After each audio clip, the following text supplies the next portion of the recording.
हाँ जी, स्वागत है आपका मैथ्स क्लासेस के यूट्यूब चैनल के ऊपर। हमने लास्ट क्लास में कुछ क्वेश्चन कर लिए थे, कुछ कंसेप्ट समझ लिए थे। आज हमको 2025 वाला जो रह गया था वो सोल्व करना है ना। तो शुरू करते हैं हम 2025 वाले इस क्वेश्चन से। एक मैं जब ये क्लास रिकॉर्ड कर रहा हूँ तो एक चीज़ मैं और बता दूँ कि क्या होता है जब हम ना इसको ना एज ए टीचर की तरह से देखते हैं कि हम पढ़ रहे हैं, तो क्या वो समझ में थोड़ा कम आता है। अगर आप उसी को ऐसे समझोगे कि हम पास में बैठे हैं और कुछ टॉपिक डिस्कस कर रहे हैं, तो वो आपको ज़्यादा समझ में आएगा, है ना। तो ऐसे समझना कि हम दोस्त की तरह पास में बैठे हैं और क्वेश्चंस डिस्कस कर रहे हैं। तो चलो स्टार्ट करते हैं फिर। 2025 में अपने कंसेप्ट से कौन से क्वेश्चन आए। तो ये एक क्वेश्चन है, ठीक है। ये क्या बोल रहा है, एक बार पढ़ो इसको। ये बोल रहा है P plus Q plus R के कितने मान संभव है कि 1/P plus 1/Q plus 1/R equals to 1 हो जाए। तो यहाँ पे इसने बोला है कि P Q R धन पूर्ण संख्या है। वापिस ये कंसेप्ट आ गया कि धन पूर्ण संख्याएं क्या होती है। धन का मतलब होता है पॉजिटिव और पूर्ण संख्या का मतलब क्या होता है, होल नंबर, मतलब जीरो से लेके इनफाइनाइट तक। लेकिन इसने पॉजिटिव बोल दिया तो हम जीरो को काउंट नहीं करेंगे। इसका मतलब एक से लेके अनंत तक, इनफाइनाइट तक जो भी संख्या आएंगी ना, उसको हम लेंगे यहाँ पे। अब इस क्वेश्चन को करने का तरीका क्या हो, ठीक है। अब जब मैं इस क्वेश्चन को एग्जाम में सोल्व कर रहा था तो मेरे दिमाग में पहले बात ये आई कि मेरे पास तीन ये जो है भिन्न में संख्याएं हैं, ठीक है कि नहीं है। अब इस रेशियो में जो संख्या है इसका वैल्यू कैसे रखें। तो पहली पहली एक दिमाग में डायरेक्ट आती है कि अगर अपन 1/3 प्लस 1/3 प्लस 1/3 है अगर कर दें, तो ये कितना हो जाएगा, 1 हो जाएगा कि नहीं हो जाएगा। एक तिहाई एक तिहाई एक तिहाई, कितने तिहाई हो गए, 3 तिहाई हो गए कि नहीं हो गए। तो यहाँ से एक आ गया कि नहीं आ गया। अब वो एलसीएम लेके भी आप देख सकते हैं यहाँ पे, ठीक है। तो पहला मेरे को समझ में आ गया कि भाई ये पी क्यू आर की वैल्यू कितनी हो गई, पी क्यू आर की वैल्यू हो गई 3 3 और 3, ठीक है। तो इसका मतलब ये ऑप्शन तो कैंसिल हो गया। अब बात करते हैं इन तीन ऑप्शन की। एक ऐसे क्वेश्चन में ना खास बात ये होती है कि अब इसने बोल दिया कि भाई या तो एक होगा या तीन होंगे या फिर तीन से ज़्यादा होंगे। तो हम कोशिश करेंगे कि हम फाइंड आउट कर लें कि कितने यहाँ पे पॉसिबल केस बन सकते हैं। अब बात करते हैं कि और कौन सा केस ले सकते हैं। अब हमने सोचा कि यार इसमें और कौन सा केस लें। तो हमने देखा कि भाई अगर मैं आधे के अंदर, देसी भाषा में समझ रहे हैं एकदम, आधे के अंदर क्या करें, अगर अगर हम पाव और पाव जोड़ दें, ठीक है कि नहीं है। आधे के अंदर अपन जैसे 50% के अंदर हम 25% और 25% जोड़ दें, ठीक है कि नहीं है। तो ये कितना हो जाएगा, समझ में आ रही है ये बात। ये कैसे वहाँ पे दिमाग लगाना है कि हम कैसे कैसे कर सकते हैं इसको। तो आधे में हमने 1/4 और 1/4 जोड़े। तो यहाँ से हमने देखा कि भाई 1/2 प्लस 1/4 प्लस 1/4, वो एलसीएम लेके नहीं करना है हमको। पाव और पाव कितना होता है, आधा, और आधा कितना होता है, एक। तो अपने पास एक सेटिस्फाई कर रहा है कि नहीं कर रहा। तो अब यहाँ से हम बोल सकते हैं कि हमारा दूसरा केस क्या आ गया, दूसरा केस आ गया 1/2 प्लस 1/4 प्लस 1/4। तो यहाँ पे हमारे पास क्या आ गया, हमारे पास आ गया 2 4 और 4, ठीक है कि नहीं है। एक ये केस आ गया, ठीक है। तो हम यहाँ से फिर दो वाला तो है नहीं, तो दो को कट नहीं कर सकते हैं। तो एक से ज़्यादा हो गया तो एक वाले को कट कर दिया, ठीक है कि नहीं है। अब इन दोनों में से अपना आंसर निकलेगा। अब अब जो केस बनेगा ना वो थोड़ा सा आपको परेशान कर सकता है कि हम कैसे करें उसको। अब एक केस की और बात करते हैं हम, है ना। अब 1/2 प्लस 1/3 है, ठीक है कि नहीं है, और 1/6 है। अब ये दिमाग में कैसे आया, वहाँ पे मैं बताता हूँ आपको कैसे आया। जब हम क्या करते हैं 1/3 प्लस 1/6 किया, तो हमने क्या किया, एलसीएम लिया, इसका 6 आया। तो यहाँ पे प्लस कितना आया, 2 प्लस 1, 2 प्लस 1, 3 का 2, फिर एक, ये एलसीएम लेके करना आपको आता है। यहाँ से कितना आया अपने पास, यहाँ से अपने पास आया 3/6, मतलब 1/2। अब ये डायरेक्ट अगर हमारे दिमाग में आए कैसे चीज़, क्योंकि देखो ये इन दोनों से कितना आया अपने पास, 1/2 और 1/2 और 1/2 वापिस से एक हो गया कि नहीं हो गया।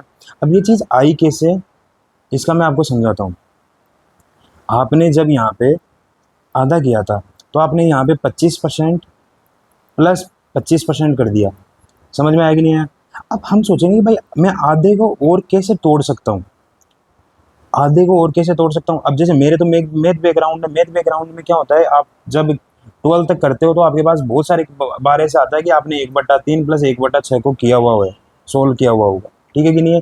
लेकिन जब ये चीज़ हमने की हुई है, बार बार इसको सोल्व किया हुआ, तो मेरे तो डायरेक्ट दिमाग में आ गया। लेकिन आप जब करो ना तो आपको सोचना पड़ेगा कि भाई मैं इसको कैसे तोड़ सकता हूँ। समझ में आया कि नहीं आया। तो हमने यहाँ पे 1/2 वाला केस ले लिया था, 1/3 वाला केस ले लिया था, ठीक है कि नहीं है। कहीं ना कहीं हम इन दोनों को जोड़ के अगर देख लेते हैं, समझ में आया कि नहीं आया। अगर 1/3 और 1/3 और 1/2 तो ज़्यादा हो गया, 1/3 और 1/2 के एलसीएम को, ठीक है कि नहीं है, तो हमारे पास यहाँ पे आने की गुंजाइश रहती है। थोड़ा सा मुश्किल है ये सोचना, लेकिन अगर आप प्रैक्टिस करोगे तो वो इससे हो जाएगा। तो यहाँ पे केस बनाने वाला काम अपना कंप्लीट हो गया। तो हमने केस कैसे बनाया। अब कोई लड़का बोल सकता है कि सर आप ये तो मतलब सॉल्यूशन के बाद में करवा रहे हो, सॉल्यूशन तो अपन घर पे आके कैसे भी कर सकते हैं। नहीं भाई, मैंने वहाँ पे इसको देखा है और वहाँ पे सोचने की कोशिश की है कि इसको कैसे करें। तो 1/3 प्लस 1/6 1/2 होता है, ठीक है कि नहीं। अब ये होता कैसे है, ये आपको प्रैक्टिस पे डिपेंड करेगा। अगर आज आपने इस क्वेश्चन को कर लिया तो बस ये कंसेप्ट आपके दिमाग में रहना चाहिए कि भाई 1/2 के टुकड़े ये भी हो सकते हैं, फिर आपका काम हो जाएगा। अब मैं यहाँ पे एक चीज़ और बताता हूँ आपको। ये हमने किया कि भाई अपने पास से पी और क्यू और आर का मान कितना हो गया, पी और क्यू और आर का मान कितना हो गया, एक और आ गया। यहाँ पे 2 4 4 था और यहाँ पे 2 3 और 6 हो गया। अगर यहाँ पे P plus Q plus R का मान पूछा है तो यहाँ पे हमने देखा भाई यहाँ पे P plus Q plus R का मान 9 आ गया, यहाँ पे 10 आ गया और यहाँ पे 11 आ गया, ठीक है कि नहीं। अगर ये ऐसे नहीं पूछता कि P plus Q plus R के मान की जगह ये ऐसे पूछता P plus Q plus P comma Q comma R के कितने मान पॉसिबल है, ठीक है कि नहीं। P comma Q comma R के मान कितने हैं, तो ये देखो P का मान 2 हो गया, Q का मान 4 हो गया, R का मान 4 हो गया। तो ये आपस में भी तो अरेंज हो सकते नहीं हो सकते। क्या पता P का मान 4 हो जाए, क्या पता Q का मान 2 हो जाए, क्या पता R का मान 4 हो जाए। समझ में आ रही है चीज़। इसने अपन को आसान कर दिया कि आपको direct P plus Q plus R का मान बताओ। अब जैसे ये वाला है, अगर ये इधर इधर अरेंज भी हो जाए तो भी इसका जोड़ तो सेम ही आएगा कि नहीं आएगा। तो अपने पास केस तो 3 ही आएंगे कि नहीं आएंगे। बात समझ में आ रही है आपके। और ये जो केस बनाने वाला है वो हम परमुटेशन और कॉम्बिनेशन में करते हैं, तो वहाँ पे हमारे ज़्यादा समझ में आ जाएगी चीज़। तो और आगे करते हैं क्वेश्चन, और ज़्यादा समझते हैं देखिए कंसेप्ट को। 2025 इसको एक बार देख लेना आप आराम से, केस कैसे बनते हैं। वापिस से केस बनाने वाले क्वेश्चन 2025 में पेपर अगर टफ बोलते हैं, टफ था नहीं, लेकिन वो अगर बोल रहे हैं तो केवल ये स्पेयर बनाने के लिए हम बोल सकते हैं कि भाई कितने भिन्न मान संभव है। अब ये भिन्न मान कैसे निकाले हमको एक एक ना देखना पड़ता है कि भाई ये भी हो सकता है, ये नहीं हो सकता, ये भी हो सकता है। अब जितना अपना दिमाग को ब्रॉड करेंगे उतना ही ज़्यादा सही रहेगा इसमें ना। अब बात करते हैं यहाँ पे वापस से इस क्वेश्चन की। ये बोल रहा है P comma Q comma R है, ठीक है कि नहीं है। ये 3 अभाज्य संख्या है, ठीक है भाई। अभाज्य संख्या हमको पता है काफ़ी सारी होती है अभाज्य संख्या। अब ये बोल रहा है कि लेकिन ये प्रत्येक 20 से कम है। अब इसने देखो यहाँ पे फिक्स कर दिया कि 20 से कम लेंगे। तो अभाज्य संख्या कहाँ से स्टार्ट होती है, 2 से, 3 होती है, 5 होती है, 7 होती है, फिर 9 10 नहीं होती, 11 होती है, फिर 13 होती है, 14 15 16 नहीं होती, फिर 17 होती है और फिर 19 होती है। समझ में आएगी नहीं। इतनी चीज़ पढ़ने के बाद में हमने यहाँ पहुँच गए कि हमारे पास ये वैल्यूज़ आई जो इनमें से P Q Q R की कोई भी वैल्यू हो सकती है। अब इसने कंडीशन बताई है कि इस प्रकार P minus Q Q minus R, एक जब भी है ना कोई क्वेश्चन मैं बता रहा हूँ ना, तो आप इसको पॉज करके फिर आप इसको सोल्व कर सकते हो। सोल्व करके फिर करोगे तो फिर ज़्यादा मजा आएगा, ठीक है कि नहीं। अब ये बोल रहा है कि P माइनस क्यू बराबर क्यू माइनस आर है, तो हमने बोला P माइनस क्यू बराबर क्यू माइनस आर है। अब फिर इसने बोला कि अगर ये चीज़ इसमें सेटिस्फाई कर रही है तो कितने जोड़ों में P plus Q plus R के डिफरेंट भिन्न भिन्न मान संभव होंगे। समझ में आ रहा है कि नहीं आ रहा। चलो जी फिर करते हैं इसको। हमने कहा कि यार मेरे को ये थोड़ा सा अच्छा नहीं लग रहा, थोड़ा इसको सोल्व करते हैं एक बार, ठीक है कि नहीं है। तो हमने देखा कि ये क्यू है, ये क्यू है, ये माइनस में उधर जाके प्लस में हो जाएगा कि नहीं हो जाएगा। ये माइनस आर है, इधर आके प्लस हो जाएगा कि नहीं हो जाएगा। तो P प्लस आर बराबर कितना हो गया, 2Q हो गया कि नहीं हो गया। हाँ जी, ये चीज़ समझ में आ गई। इसका मतलब क्या हुआ, अगर मैं P और R के मान को जोड़ूंगा तो वो Q का 2 गुना होगा। समझ में आ रहा है कि नहीं आ रहा। P प्लस आर के मान को जोड़ा तो Q का 2 गुना हो गया, ठीक है। अब फिर केस बनाओ, केस बनाने पड़ेंगे, और केस बन गए तो ठीक, वरना फिर मुश्किल है क्वेश्चन। केस बनाना कितना आसान है वो मैं आपको समझाता हूँ। अब ये दे दिया हमको, ठीक है। अब हम क्या करते हैं, क्यू के मान को उठाते हैं। यहाँ पे हमने लिख लिया पी क्यू आर, हम क्यू के मान को उठाते हैं, साइड में लिखते हैं यहाँ पे। अगर मैं क्यू का मिनिमम मान कितना ले सकता हूँ, तो मैंने कहा क्यू का मिनिमम मान तो 2 ले सकते हैं, ठीक है कि नहीं है। अगर मैं यहाँ पे क्यू का मान 2 ले लिया, तो 2Q का मान कितना आ गया, 2 का मान कितना आ गया, 4। अब मेरे को ये बताओ कि कोई भी दो संख्या यहाँ पे जुड़ के 4 बन रही है कि नहीं, बन रही है क्या? तो हम बोलेंगे भाई हमने ये ले लिया अगर, ठीक है, हमने मिनिमम से मिनिमम ये ले लिया। अब मैं क्या ले सकता हूँ, P comma Q comma R की वैल्यू। अब किसी को भी जोड़ो, किसी को भी जोड़ो, तो आप 2 को तो ले लिए, 3 और 5 को जोड़े, कितना आया, 8 आया। हमको चाहिए कितना, 4 चाहिए। और एक चीज सुनना इसको, 3 अभाज्य संख्या इस प्रकार है कि P comma Q comma R, P comma Q comma R प्रत्येक 20 से कम है, और इनका ये 20 से कम है, ठीक है भाई, 20 से कम है, कोई दिक्कत नहीं है। अब हमने जब 2 लिया तो यहाँ पे 4 आया। अब 4 तो किसी भी संख्या को जोड़ने पे नहीं आ रहा, बता दो आप, अगर कोई आ रहा है तो 4 जोड़ने पर नहीं आ रहा। मिनिमम टू मिनिमम 8 आ रहा है कि नहीं आ रहा, फिर 10 आएगा, फिर 14 हो जाएगा, ये नहीं होगा। इसका मतलब हम 2 को नहीं ले सकते क्यू की वैल्यू। फिर हमने ली 3 की, तो 3 के लेते हैं, मेरे पास 6 बनना चाहिए। बताओ 6 बन रहा है क्या कहीं पे भी? सर यहाँ पे 8 बन रहा है, यहाँ पे 3 तो ले ली, तो यहाँ पे तो कितना, कोई भी देखो, यहाँ पे 2 से 7 बन रहा है, ठीक है कि नहीं? 6 तो बन रहा ही नहीं है हमारे पास, तो 3 भी हम नहीं ले सकते। हम बात करते हैं फिर 4 ली हमने, अगर 4 तो ले ही नहीं सकते ना, 5 ले सकते हैं फिर, ठीक है कि नहीं? 2 लेने, क्यू की वैल्यू 2 ले सकते हैं, क्यू की वैल्यू 3 ले सकते हैं, फिर क्यू की वैल्यू 5 लेके रख देखी हमने, तो 5 ली, तो हमारे पास 10 आना चाहिए 2Q, सही है कि नहीं है? अब 10 आएगा तो बताओ, जोड़ के कहीं किसी भी दो संख्या को जोड़ के 10 बन रहा है क्या? तो बिल्कुल से देखो, हमारे पास 2 और 3 को तो 5 हो रहा है, 2 और 7 को 9 हो रहा है, 3 और 7 को कितना हो रहा है यहाँ पे बता दो मेरे को, 3 और 7 को कितना हो रहा है? 3 और 7 का 10 हो रहा है कि नहीं हो रहा? तो हाँ, तो हमारे पास अगर मैं पी और आर की वैल्यू 3 और 7 ले लूँ, तो मेरे पास क्यू 5 पे सेटिस्फाई कर जाएगा कि नहीं कर जाएगा? 5 की वैल्यू कितनी हो जाएगी, डबल 10, और 7 और 3 कितना हो गया, 10। और सोचो इसमें कहीं भी 10 बन रहा है क्या? इससे आगे जाएंगे तो हमारे पास 11 से आगे जाएंगे तो वैसे ही बड़ा हो गया 10 से। तो हमने देखा भाई 3 और 7 हो रहा है, यहाँ पे 8 और ये क्या नाम है 5 हो रहा है, तो ये एक ही केस बनेगा अगर हम 5 लेते हैं, ठीक है। फिर 5 तो हमारे ले लिया, 7 लेके दे सकते हैं। ये मैं आपको समझा रहा हूँ तो थोड़ा धीरे धीरे चल रहा है, जब हम वहाँ पे करते हैं ना तो थोड़ा स्पीड में चलते हैं, ठीक है कि नहीं? अब 7 का डबल किया तो कितना आया, 14 आया कि नहीं आया? ठीक है, 14 आया। अब बताओ 14 लो, तो 14 में कितना आएगा बताओ? अब जोड़ो, तो हमारे पास देखा भाई 2 से मैं कहाँ कहाँ जा सकता हूँ, 3 पे नहीं जा सकता, 5 पे नहीं जा सकता, 7 पे नहीं जा सकता, 13 पे जा सकता हूँ क्या? 11 पे जाऊँ तो कितना आया, 11 और 2 13, 13 भी यहाँ अपन को तो 14 चाहिए, यहाँ पे तो 2 13 कितना आया, 15, तो यहाँ पे भी नहीं जा रहा। अब 3 से लेके देख लो, 8 7 11, 3 और 7 कितना आ रहा है, 11 आ रहा है कि नहीं आ रहा? 3 और 11 कितना आ रहा है, 14 आ रहा है कि नहीं आ रहा? तो यहाँ पे हमने कहा कि अगर 3 और 11 लेता हूँ मैं, तो 7 दूनी 14 हो जाएगा कि नहीं हो जाएगा? तो एक केस अपन को 3 से भी मिल गया। फिर जैसे अपन आगे जाएंगे तो वैल्यू 14 से ज़्यादा हो जाएगी, ठीक है। हमारे पास एक क्वेश्चन ये आ गया।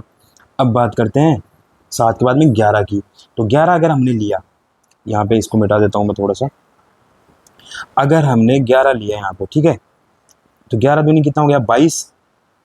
अब दिमाग में ज़्यादा जल्दी स्पीड में लगाओ, देखो 22 कैसे कैसे बन सकता है यहाँ पे, हम देखो 17 और 5 बन सकता है, वहाँ पे अगर करेंगे तो कैसे करेंगे, 17 और 5 बन सकता है, 19 और 3 बन सकता है। तो अगर हम यहाँ पे 11 ले लेते हैं तो 19 और 3 बन सकता है, 17 और 5 बन सकता है 11 से, सही है कि नहीं है? ये केस आ जाएंगे कि नहीं आ जाएंगे? आ जाएंगे। फिर हम बात करते हैं 13 की, तो 13 से क्या बनना चाहिए अपने पास, 26 बनना चाहिए कि नहीं बनना चाहिए? अब 26 बनने पर डायरेक्ट हमारे पास पता है कि भाई 19 और 7 कितना होता है, 19 और 7 26 होता है, तो यहाँ पे 13 से क्या होता है, 19 और 7। एक एक करके देख लिया हमने। अब थोड़ा सा स्पीड में करेंगे भी इसको, कैसे कैसे, और 7 के बाद में और किसी से भी 19 नहीं बन सकता। फिर हमने 13 के बाद में 26 आ गया, 17 दूनी 34 हो गया। अगर मैं 34 ले लेता हूँ, तो 34 ले लिया तो फिर 19 और 13 कितना हो गया, 32, और 19 और 13 32 होने पर और कोई केस बन रहा ही नहीं, बन रहा ही नहीं है यहाँ पे। तो ये है हमारा केस लेने का सिस्टम। और हमने देखा कि यहाँ पे कितना आ रहा है, 1 2 3 4 5, इस क्वेश्चन को करने में कम से कम आपके 3 से 4 मिनट लग जाएंगे, मिनिमम है ये, 3 से 4 मिनट लगे। और 3 से 4 मिनट करते ही फिर लड़के क्या करेंगे, 1 2 3 4 5, ये क्वेश्चन का आंसर 5 है, और फिर माइनस में नंबर लेके आएंगे। क्यों? अरे भाई यहाँ पे केस नहीं पूछा तुमको, ठीक है कि नहीं, यहाँ पे क्या पूछा है, P plus Q plus R की वैल्यू। अब मैं ये क्यों बोल रहा हूँ कि P plus Q plus R की वैल्यू में आंसर 5, ये 1 2 3 4 5 नहीं आएगा। देखना, इसको इसको एक बार मिटाते हैं यहाँ से, ये जो शायद अपने समझ में आ गई चीज़, इसको हम कर देते हैं यहाँ पे, ये भाई हमने यहाँ से केस बना लिए। अब एक बात बताओ मेरे को, इसको जोड़ूंगा तो कितना आएगा, 7 और 3 10 और 5 15, ठीक है कि नहीं है, 7 और 3 10 और 11 21। अब बताओ 19 और 3 कितना हो गया, 19 और 3 हो गया सर 22, 22 और 11 कितना हो गया, 33 हो गया कि नहीं हो गया, 33, ठीक है कि नहीं है। 11 और 5 कितना हो गया, 11 और 5 16 हो गया, 16 और 17 कितना हो गया, 16 और 17 कितना हो गया, 33 हो गया कि नहीं हो गया, ये मैं बता रहा था। 13 और 7 कितना हो गया, 20 और 19 39। अब क्या हुआ, ये देखो, ये दो वैल्यू सेम आ गई कि नहीं आ गई, दो वैल्यू सेम आ गई। अगर ये दो वैल्यू सेम आ गई तो इन केस को बताओ, यहाँ पे P plus Q plus R के डिफरेंट मान पूछे, तो इसको ए काउंट करना है कि नहीं करना है यहाँ पे, तो 1 2, इसको पूरे को 3 और ये 4, तो 4 केस बनेंगे।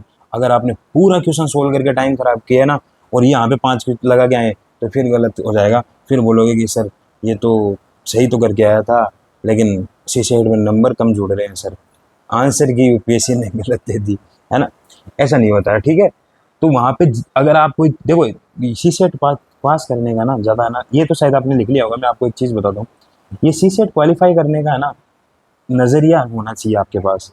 अगर आप, मैं बताता हूँ, सीजीएल के माइंड से सी सेट पास करने जाओगे, नहीं होगा। ये बात थोड़ी सी सीजीएल वालों को अटपटी लगेगी, लेकिन है ना, थोड़ा सा ना मैं इस पर गौर करना चाहता हूँ।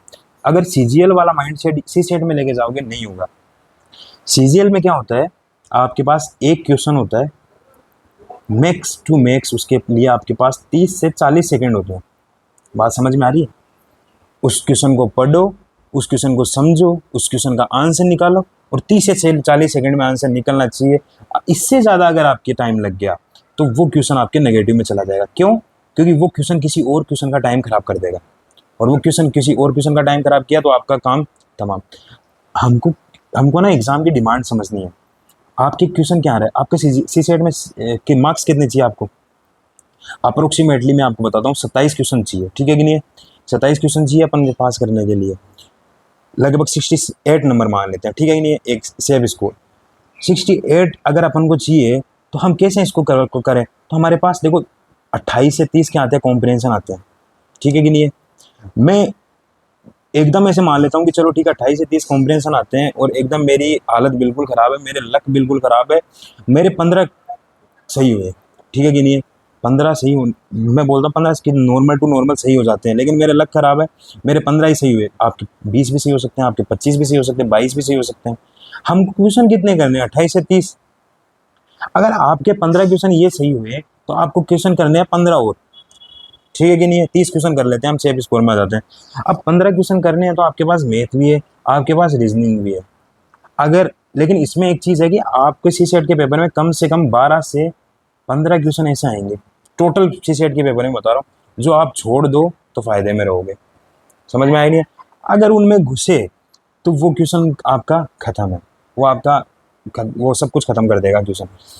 तो ये, अगर आपने इनको छोड़ दिया क्वेश्चनों को, तो आपको करने क्या है, आपको 10 क्वेश्चन लेने हैं मैथ के, बहुत इजी से 10 क्वेश्चन। अगर आपने वो छांटे और वो किए, 5 क्वेश्चन आप, 5 से 7 क्वेश्चन आप रीजनिंग के कर सकते हो, तो यहाँ से आपके पास 15 क्वेश्चन हो जाएंगे, और ये डेफिनेटली सही होने वाले क्वेश्चन है, ठीक है कि नहीं, आंसर आएगा बिल्कुल अच्छे से आएगा।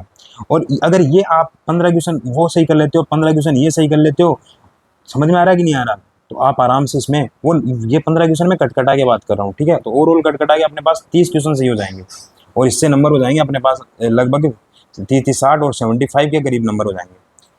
ये मैं मिनिमम स्कोर बता रहा हूँ आपको, अगर इस तरीके से चलोगे तो, बाकी आप देख सकते हो।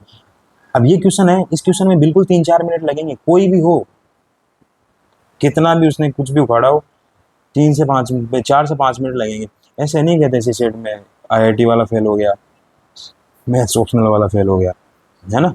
ईगो पे नहीं लेना चीज़ों को, ईगो पे लेते हैं खत्म हो जाएगा काम। अब ये क्वेश्चन देखो, अब ये क्वेश्चन मैं छोड़ के आया हूँ, क्या बात करते हो।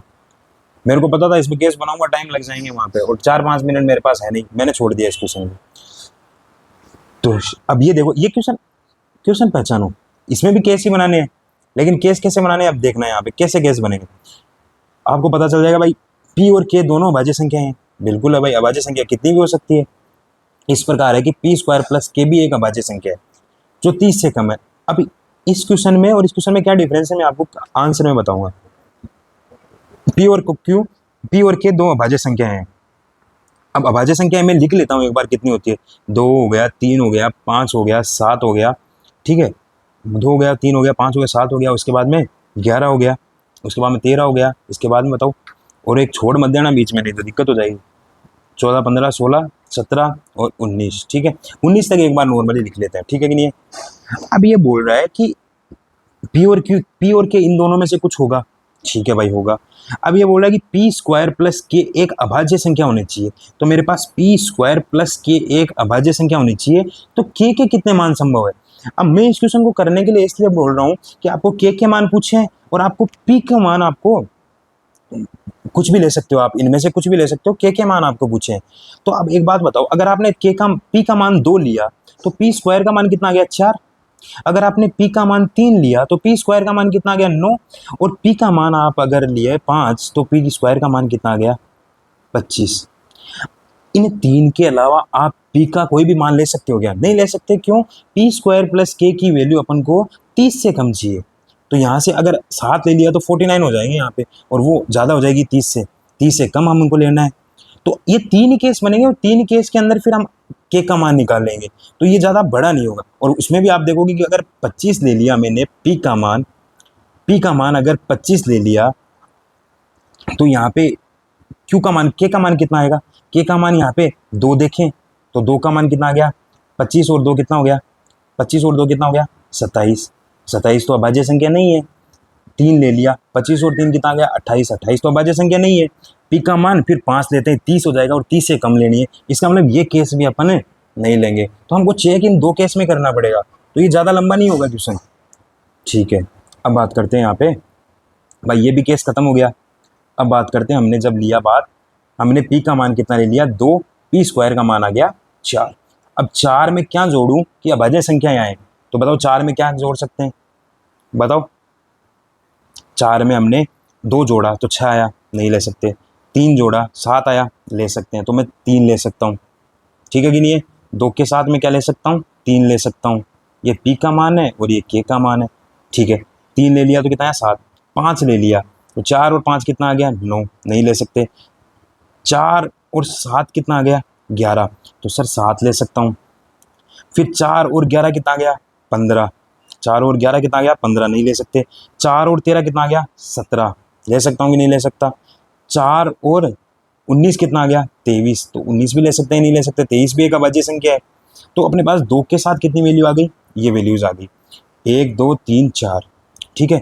अब बात करते हैं 3 के साथ, 3 का कितना आया, 9, तो 9 के साथ में 2 जोड़ूंगा, बिल्कुल ले सकते हैं, 11 एक अभाज्य संख्या होती है।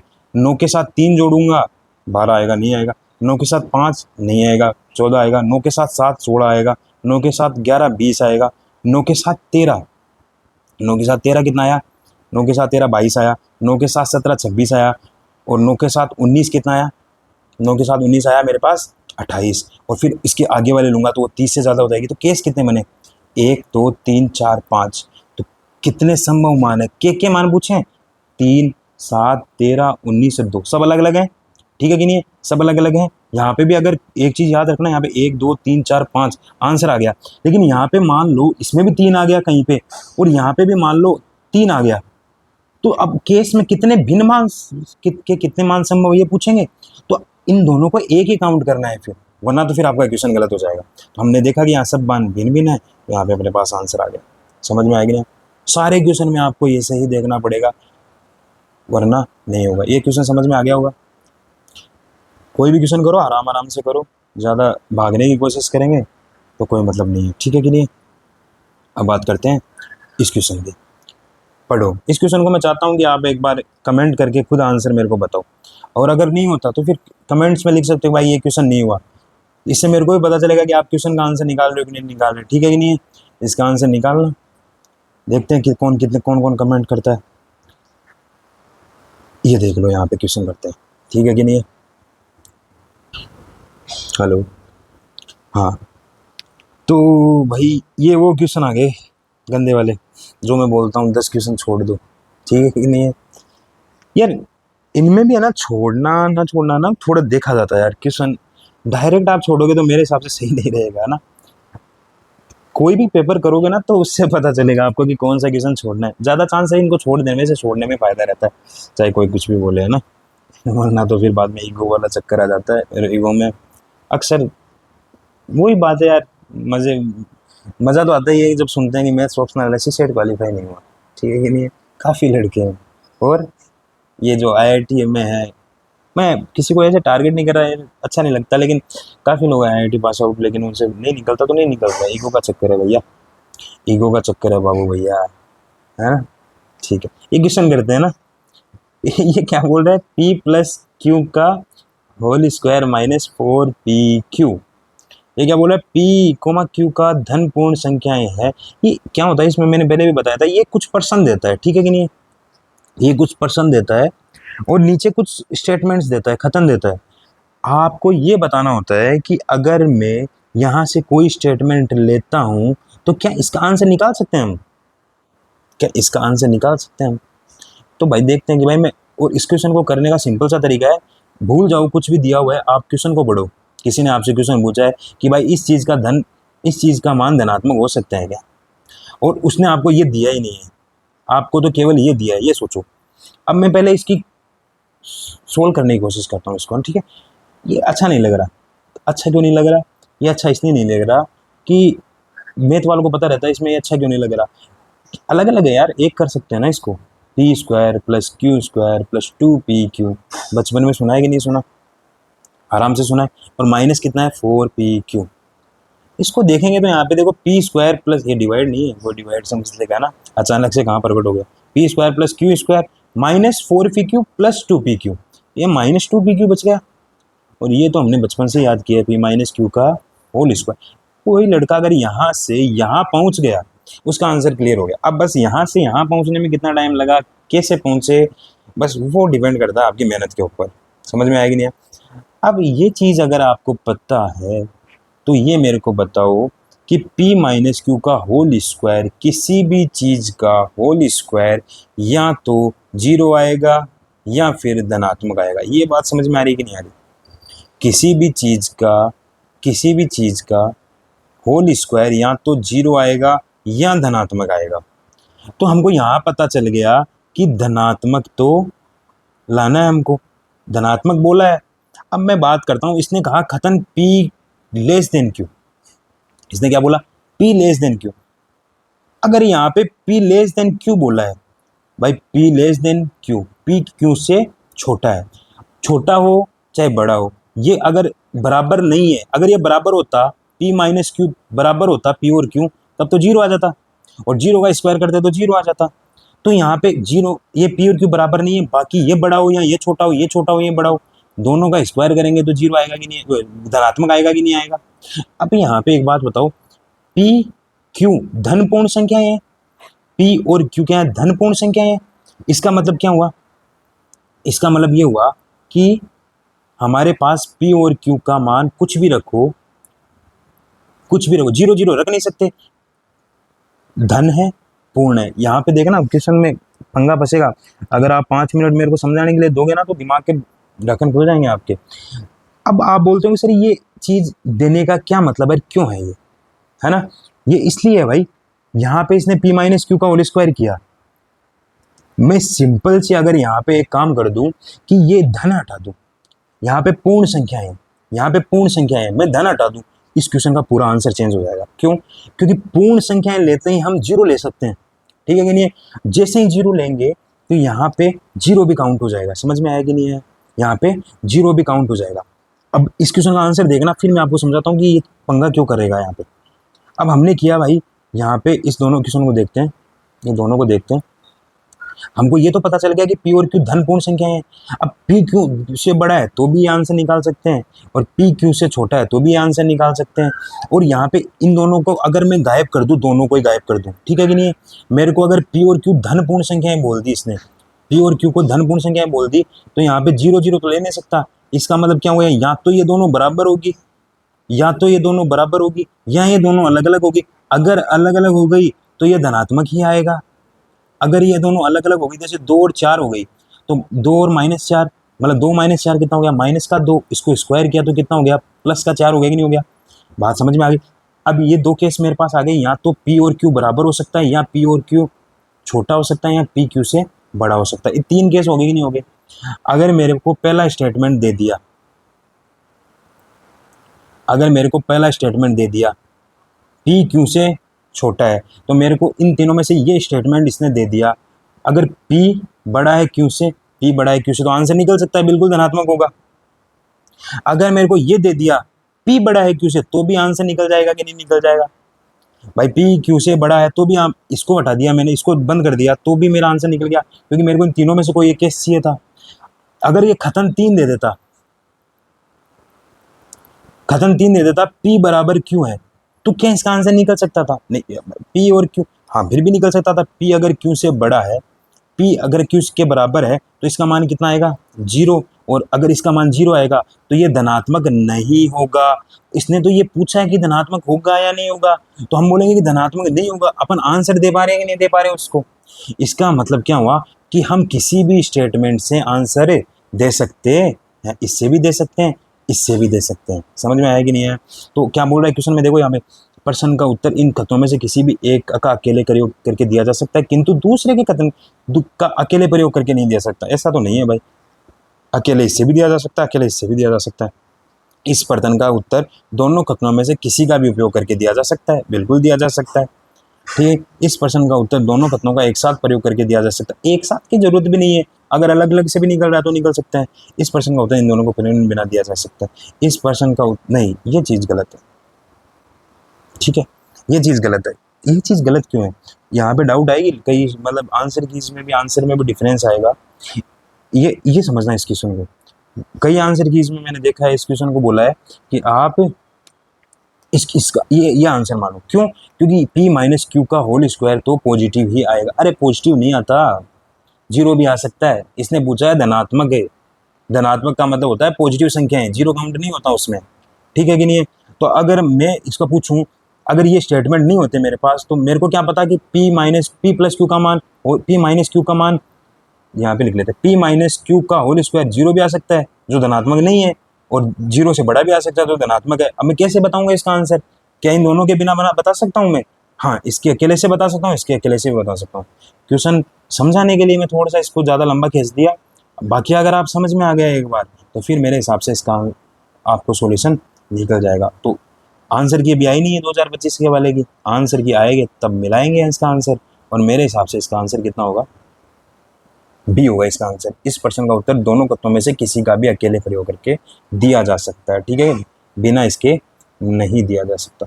अगर हाँ, अगर मैं यहाँ पे बोलता पी और क्यू का धन पूर्ण संख्याएं, भिन्न धन पूर्ण संख्याएं, अगर मैं यहाँ पे केवल और केवल भिन्न लगा देता, तो इसका आंसर ये चला जाता भैया। ठीक है कि नहीं, इसका आंसर कौन सा चला जाता? क्यों? क्योंकि ये दोनों भिन्न होती तो p माइनस क्यू कभी भी 0 नहीं होता। सही है कि नहीं है। तो बस वर्डिंग का खेल है। विन यहाँ पे भिन्न दिया नहीं, तो यहाँ पे 0 वाला केस शामिल भी हो सकता है। तो इसका आंसर निकालिए। थोड़ा सा लंबा हो गया, बट आई थिंक कंसेप्ट आपके समझ में आ गया होगा, है ना। आगे क्वेश्चन करते हैं। अब देखो ये क्वेश्चन है, बिल्कुल नहीं छोड़ना। 30 सेकेंड SSCGL, है ना, 30 सेकेंड में हो जाएगा। कैसे? इसने क्या बोला है, 3 संख्याओं p, q, p, q, r का औसत कितना आया, k, कितना आया, k। समझ में आएगी नहीं है। जैसे बड़ी लाइन लिख लिया, तो p plus Q plus r बराबर कितना आ गया, 3k। बात समझ में आ गई, ठीक है कि नहीं? ठीक है। ये बोला कि p औसत से उतना अधिक है जितना q औसत से कम है। मतलब p औसत से उतना अधिक है, तो p और k का अंतर निकाल लिया। k औसत कितना अधिक है, जितना k q से कम है। मतलब कि क्यों औसत से कम है, तो क्यों कम है औसत से। ये इतनी चीज़ समझ में आ रही कि नहीं आ रही आपके? इतनी चीज़ समझ में आ गई तो यहाँ पे आपको पता है इधर आएगा तो ये p प्लस क्यू बराबर के उधर जाके 2k हो गया। अक्सर लोग बोलते हैं कि सर आपको क्या पता, हम ऐसे ही करना है। भाई यहाँ पे देख के में मान दे रखे हैं पूरे, समझ में आ रहा है कि नहीं आ रहा? तो ये जो के में मान दे रखे हैं ना, तो के को एक तरफ ले जा और जो एक्स्ट्रा चीज बची है ना उसकी जगह रख दे। तो यहाँ पे बता आर का मान पूछा है ना, तो पी प्लस क्यू का मान कितना है 2k, तो यहाँ पे उठा के यहाँ पे रख दें। 2k प्लस आर बराबर कितना आ गया 3k। अब के का मान आर का मान पूछा, तो आर का मान पूछा तो 2k को उधर भेज दो, तो आर का मान कितना आ गया 3k माइनस 2k, कितना आ गया k। कितना सरल आंसर है, सही है कि नहीं है? हो जाएगा कि नहीं हो जाएगा? हो जाएगा। ठीक है, थोड़ा सा वीडियो लंबा हो जाएगा, थोड़ा स्पीड में करते हैं ना। एक चीज़ ये अक्सर ये सब सुनने को मिलती है कि लंबी वीडियोस में व्यूज़ नहीं आते, बच्चे पक जाते हैं। हाँ, ऐसा कुछ नहीं है भाई लोग। क्वेश्चन का अगर वीडियो में कंटेंट मिल रहा है तो उसको देख लेना चाहिए, सबको देख लेना चाहिए। ठीक है, अब ये देख लो, ये क्वेश्चन भी करने लायक है, बहुत ही सा क्वेश्चन है। ये क्या बोल रहा है, अब बस पढ़ो। अक्स वास्तविक संख्या, ठीक है कि नहीं है? अक्स वास्तविक संख्या, बिल्कुल ठीक है भाई, आयोटा नहीं आएगा। अब 0 और 1 के बीच में, 0 और 1 के बीच में वास्तविक संख्याएं कितनी आ गई? तो सारी की सारी 0.1, 0.2, 0.3 ऐसे आएगी कि नहीं आएगी? या मैं बोल दूं कि 0 1 के बीच में एक आधा भी आएगा, पाव भी आएगा, समझ में आ रहे हैं? 1/3 भी आएगा, 1/6 भी आएगा। इतनी बात अगर समझ में आ गई, ये क्वेश्चन उड़ा ले जाओगे, कोई इसमें रॉकेट साइंस नहीं है। ठीक है, अब इसने बोला कि पहला स्टेटमेंट चेक करो सही है क्या। इसने बोला अक्स स्क्वायर का मान अक्स क्यूब से बड़ा है। देख लेते हैं भाई, इनके बीच में कोई भी संख्या मानने के लिए बोल रहा है तो मैं 1/2 मान लेता हूँ। 1/2 मान उठा के रखा है यहाँ पे, 1/2 का स्क्वायर 1/4, 1/3 का स्क्वायर 1/3, 1/2 का क्यूब कितना का 1/8। मेरे को बताओ कि 1/4 बड़ा है कि 1/8? 1/4 बड़ा है। ये तो कितना है, 1 में 4 का ही भाग लग रहा है, इसमें 1 में 8 का भाग लग रहा है, तो 1 में 8 का भाग लगेगा तो संख्या वैसे ही कम हो जाएगी, तो ये बड़ा होगा कि नहीं होगा? पहला स्टेटमेंट बिल्कुल सही है। ठीक है भैया, दूसरा क्वेश्चन करते हैं, दूसरा स्टेटमेंट चेक करते हैं। अब दूसरा स्टेटमेंट क्या पूछा है इसने, अक्स बड़ा है अंडर रूट अक्स से। देख लेते हैं, वही मान। अब देखो यहाँ पे आएगी बुद्धि काम में। मैंने 1/2 लिया था पिछले वाले केस में, क्योंकि उसका स्क्वायर करना क्यूब करना ईजी था। अब मैं 1/4 लूंगा यहाँ पे, क्योंकि उसका अंडर रूट करना ईजी है। इतनी बातें समझ में आती है ना, फिर समझ में हो जाएगा क्वेश्चन। 1/4 लिया, ये क्या 1/4 के अंडर रूट से बड़ा है?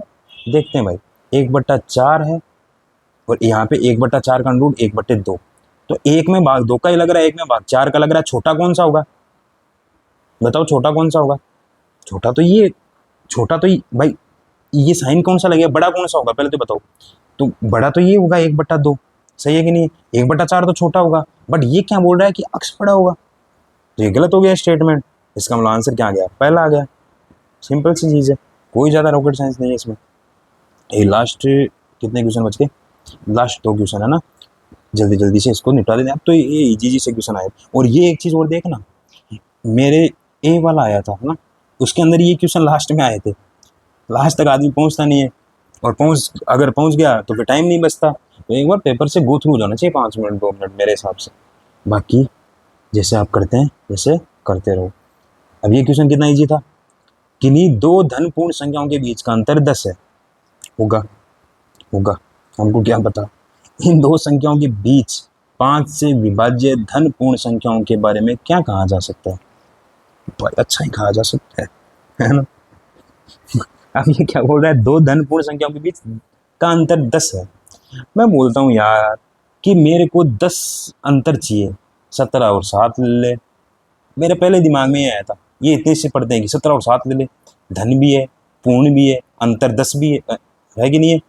अब ये बोल रहा है कि इन 2 संख्याओं के बीच 5 से विभाजित धन पूर्ण संख्याओं के बारे में लिखे, क्या कहा जा सकता है?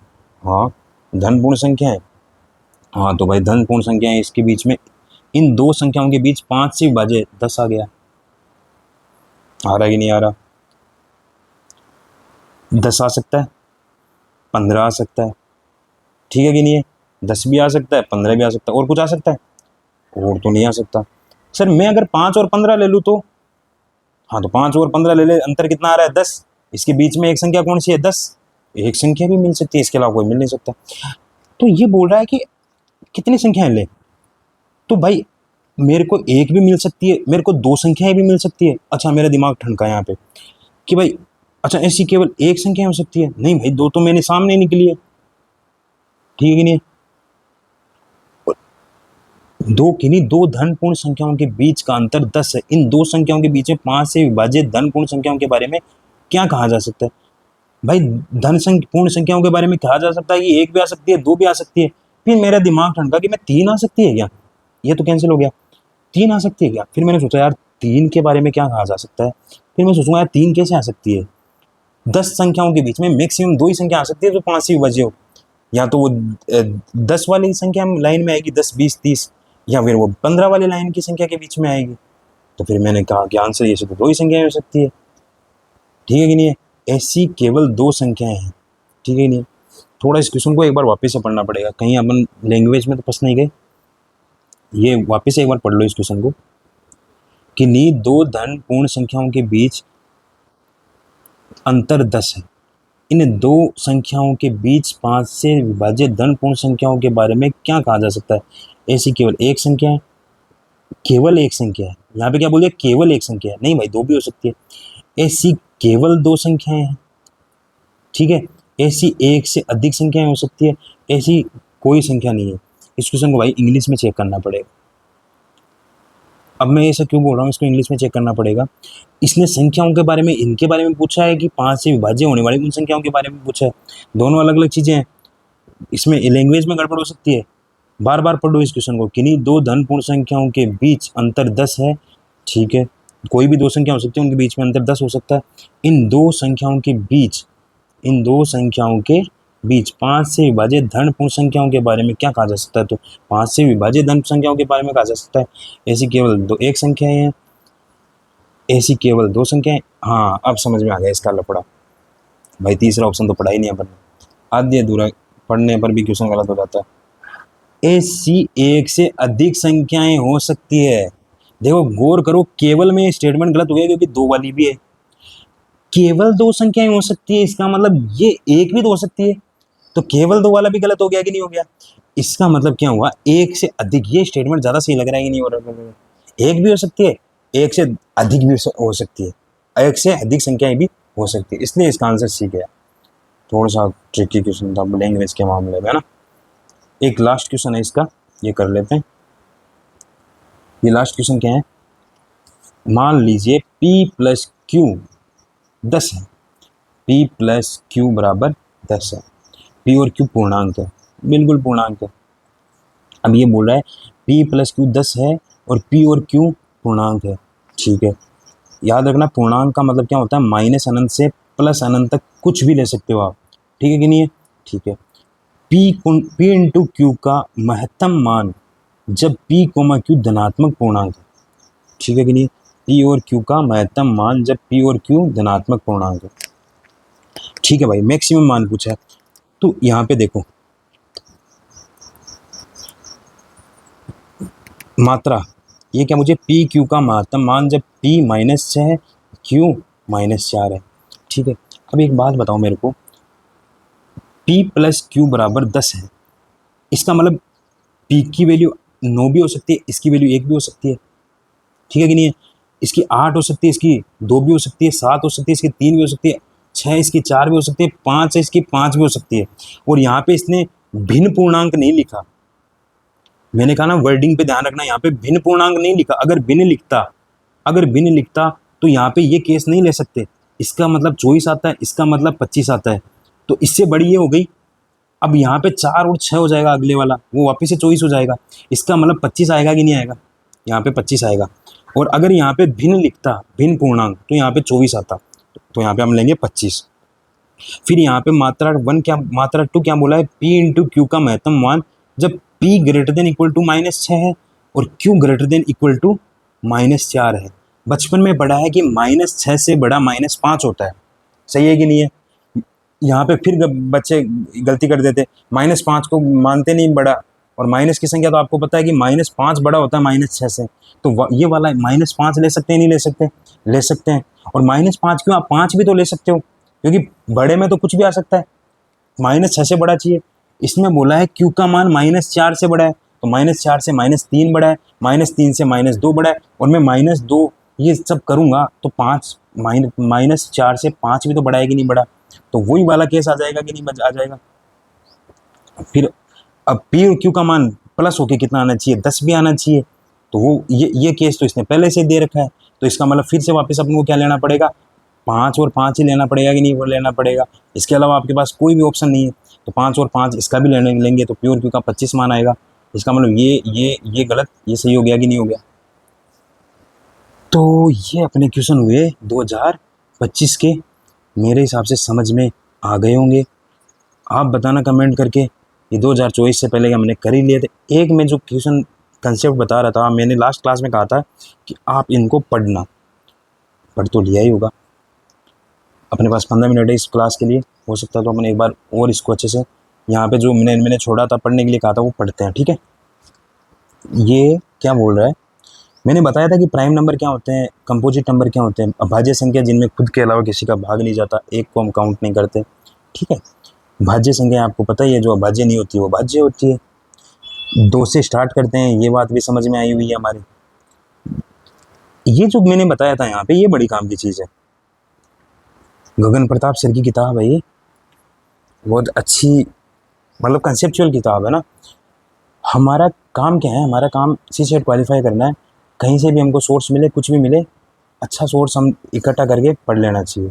इसके आगे में हो सकता है राकेश सर की क्लास की वो नोट्स भी लेके आपको दे दूँ।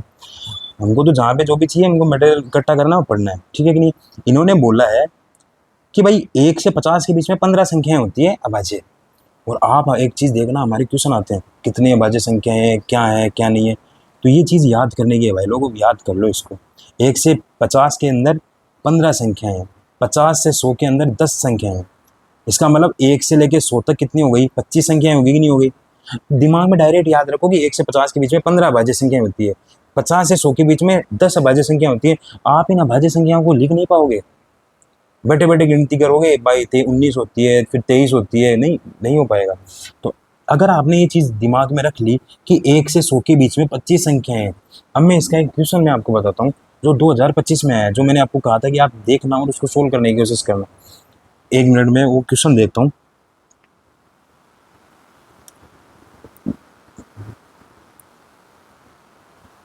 ठीक है, ये देखो, ये क्वेश्चन मैंने आपके लिए लिखा है, ठीक है।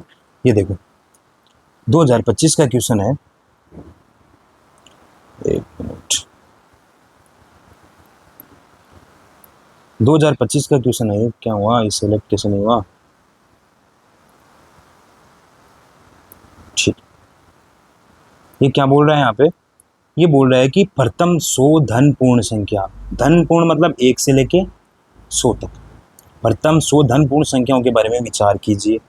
उनमें से कितनी 2, 3, 5, 7 और 9 में से किसी से भी विभाज्य नहीं है। अब एक बात देखो, इसने 2 को भी हटा दिया, 3 को भी हटा दिया, 5 को भी हटा दिया, 7 को भी हटा दिया, 9 को भी हटा दिया, इसने डायरेक्ट सारी संख्या को हटा दिया। अगर ये क्वेश्चन इसने पूछ लिया कि इन संख्याओं को बता दो, कि अब 2 से हटा दिया सारी सम संख्याएं हट गई, 3 से हटा दिया लगभग विषम संख्याएं हट गई, 5 से हटा दिया तो मतलब लगभग विषम संख्याओं में जो 5 वाली बची थी वो भी हट गई, तो सारी की सारी संख्या हट गई। और बचा कुचा 7 से हटा दिया इसने, फिर 9 से हटा दिया। इसका मतलब 1 से लेके 100 के बीच में अब कौन सी संख्याएं बची, अब 1 से लेके 100 के बीच में केवल अभाज्य संख्याएं बची जिनमें खुद का भाग ही जाता है, बाकी तो इसने सारा हटा दिया। अगर इसने बाकी सारा हटा दिया तो मेरे को एक बात बताओ, इसका मतलब ये कहीं ना कहीं ऐसे पूछ रहा है क्या कि भाई 1 से लेके 100 के बीच में कितनी अभाज्य संख्याएं हैं जो इनसे भी भाज्य नहीं होती। अब दिमाग में अगर वो चीज पता है कि 1 से लेके 100 के बीच में 25 अभाज्य संख्याएं आती है, 25 अभाज्य संख्याओं में 2 भी शामिल होता है, 3 भी शामिल होता है, 5 भी शामिल होता है, 7 भी शामिल होता है, तो इन 25 अभाज्य संख्याओं में ये 4 अभाज्य संख्याएं ये नहीं होनी चाहिए। ये होगी तो उनमें 2, 3, 5, 7 का भाग जाएगा, तो 25 में से उन 4 को हटा दो, 21 आंसर आएगा कि नहीं आएगा, डायरेक्ट आंसर आएगा कि नहीं आएगा। इतना सा क्वेश्चन था, अगर आपको वो चीज़ पता है तो। दिमाग में कुछ चीज़ें, UPSC वाले हैं, इतना तो हम याद ही कर लेते हैं, सही है कि नहीं। ऐसे थोड़ी हमको छोटा मोटा गूगल बताते हैं सर, है ना। बहुत अच्छा कंसेप्ट है, ठीक है। अभी एक दृष्टि की मेंटरशिप का टेस्ट लगा था, उसमें भी डायरेक्ट क्वेश्चन आया था। हो सकता है उन्होंने 2025 वाले से ही, हो सकता है क्या, हुआ ही है, डायरेक्ट 2025 वाला क्वेश्चन उठा के रख दिया था। दृष्टि मेंटरशिप का टेस्ट था, ठीक है। तो जिन लड़कों ने वो दिया था उन्होंने डायरेक्ट इस आंसर लगाया था। और ये क्वेश्चन भी अभी देख लेते हैं ताकि इस वीडियो में ये कंप्लीट हो जाए, ठीक है। इसने क्या बोला, ये मैंने क्यों डाला है क्वेश्चन, पहली बात तो ये समझो। 3 क्रमागत पूर्णांकों का योग उनके गुणनफल के बराबर है। ऐसा क्वेश्चन सर आपने फर्स्ट क्लास की वीडियो में बताया था, और हमने बोला था कि अगर ऐसे 3 संख्याएं आ जाए कि उनका गुणनफल बराबर हो, कितने ऐसे मान संभव है, उसमें हमको केवल एक निकालना था, उससे हमारा आंसर सही हो जाता। यहाँ पे हमको पूछ लिया कि कितने पॉसिबल मान संभव है। मैंने कहा था आपको वो 2000 पहले के क्वेश्चन में मिल जाएगा, देखना। हमने कहा था कि 1 गुणा 2 गुणा 3, ये कितना हो गया 6, और इनको जोड़ेंगे 1 प्लस 2 प्लस 3 तो भी 6 आएगा। ये एक केस तो हमने वहीं पे कर लिया था। अब हमारे पास दूसरा केस ये है कि यहाँ पे पूर्णांक दे रखे हैं, इसका मतलब क्या हो गया, इस पूर्णांक का मतलब हम -1 गुणा -2 गुणा -3 भी ले सकते हैं। अगर यहाँ पे धन पूर्णांक देता तो हम माइनस वाला नहीं ले सकते थे, लेकिन पूर्णांक दे रहे हैं तो माइनस वाला भी ले सकते हैं। तो यहाँ पे कितना आया, माइनस का 6 आ गया कि नहीं आ गया। यू बचपन में पढ़ा हुआ है, माइनस से माइनस गुणा होगा माइनस, माइनस से माइनस गुणा होगा तो प्लस, फिर प्लस से माइनस गुणा होगा तो माइनस आ गया। 1 गुणा 2 गुणा 3 6 आ गया। -1 -2 -3 को जोड़ूंगा तो माइनस से आएगा कि नहीं आएगा, बिल्कुल आएगा। तो ये एक केस हो गया कि नहीं हो गया, 2 केस हो गए, ये कैंसिल हो गया। इनमें से देखते हैं एक केस और, देखो -1 0 +1, इनको जोड़ेंगे तो कितना आएगा 0, इनको गुणा करेंगे तो भी 0 आएगा कि नहीं आएगा। ऐसे 3 केस बनेंगे, समझ में आएगी नहीं है ये चीज़। इसको सोल्व करने का एक दूसरा तरीका जो मैथ वाले स्टूडेंट करते हैं, हो सकता है थोड़ा समझ में नहीं आए, मैं समझा देता हूँ आपको। होता क्या है, जब अक्स मानते हैं क्वेश्चन को, एक चीज़ को, दूसरी को x + 1, तीसरी को x + 2, ये 3 क्रमागत हो गई कि नहीं हो गई। ये 3 क्रमागत जब बनती है तो इसको सोल्व करते हैं तो ये क्यूब में आंसर आता है, क्यूब में ये इक्वेशन बनती है। और ये क्यूब में, अगर आपको बचपन में अगर एक चीज़ याद है कि क्यूब में आंसर बनता है तो उसके 3 रूट निकलते हैं। इसका मतलब 3 पॉसिबल वैल्यूज हो सकती है, मैंने कहा हो सकती है, समझ में आएगी नहीं है। बाकी हमारे जब ये क्वेश्चन करते हैं ना, तब हमको इन चीज़ों का देखना पड़ता है। इसने पूर्णांक नहीं बोला होता, धन पूर्णांक बोला होता, धन पूर्ण संख्या, तब केवल एक ही बनता। क्यों, 1 2 और 3 वाला। अगर इसने पूर्ण संख्या बोला होता तो इसमें 2 ही केस बनते, 2 केस भी नहीं बनते, पूर्ण संख्या में माइनस वाला भी नहीं लेते, तो ये इसमें एक केस बनता, ठीक है कि नहीं। इसने पूर्णांक बोला है तो माइनस वाला भी लेंगे और 0 वाला भी लेंगे, 3 केस लेंगे। हो सकता है मेरे हिसाब से ये चीज़ आपको समझ में आ गई होगी, आपको ये क्लास भी अच्छी लगी होगी। अगर अच्छी लगी है तो जैसे कि यूट्यूब वाले बोलते हैं, लाइक कीजिएगा, शेयर कीजिएगा, सब्सक्राइब कीजिएगा ना। अरे अच्छा लगे तो कर दो, ठीक है। तो नेक्स्ट क्लास में मिलते हैं, वहाँ पे और अच्छे क्वेश्चन करेंगे और अच्छे कंसेप्ट समझेंगे। 2 से 3 क्लास में हम समेटने की कोशिश करेंगे इसको। Thank you.